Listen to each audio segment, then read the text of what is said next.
ይህ ቀን የፋሽዝም እሳቤና ፍልስፍና ዳግም እንዳይንሰራራ የቅኝ ግዛት እሳቤም በአፍሪካ ምድር እንዲንኮታኮትና መቸነፍም እንደሚችል ደግመን ካድዋ በኋላ ለዓለም ሕዝቦች ያሳየንበት ብርቱ የተጋድሏችን ጸዳልና መታሰቢያ ነው ለማለት ይቻላል።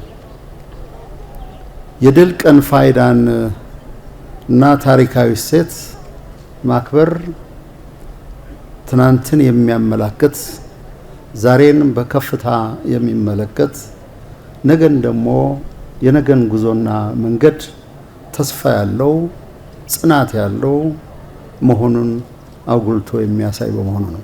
ከኢትዮጵያውያን አርበኞች የምንማረው ለሀገራችን ያለንን ፍቅር፣ ለብሔራዊ ነጻነታችን ያለንን ቀናይነት፣ አገራዊ ሉዓላዊነታችን ለማስከበር ያለንን ቁርጠኝነት እና እንደ ሀገር ለራሳችን የምንሰጠው ክብር ነው።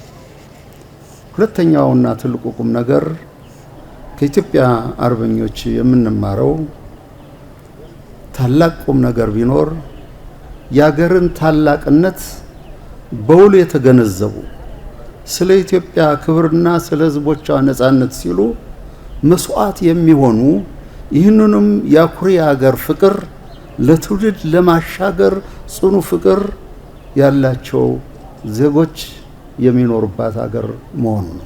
ኢትዮጵያ አሁን ባለችበት የእድገት ደረጃ የምታጠፋው ጊዜ የለም።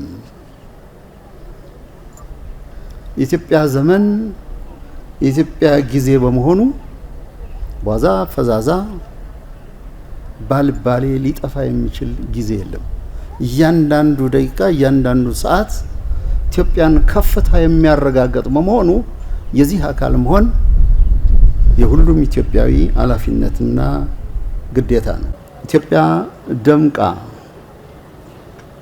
ወደ ትክክለኛው ከፍታዋ እንድትራመድ ሰላማችን የጸና እንዲሆን ልክ እንደ ድሮ አባቶቻችን እናቶቻችን ለኢትዮጵያ ሕልውና በየቦታው ለጽናቷ ለብርታቷ የምትታገሉ የመከላከያና የጸጥታ ኃይሎች ሁሉ ምንጊዜም ትታወሳላችሁ። ታሪክ ከናንተ ጎን ነው።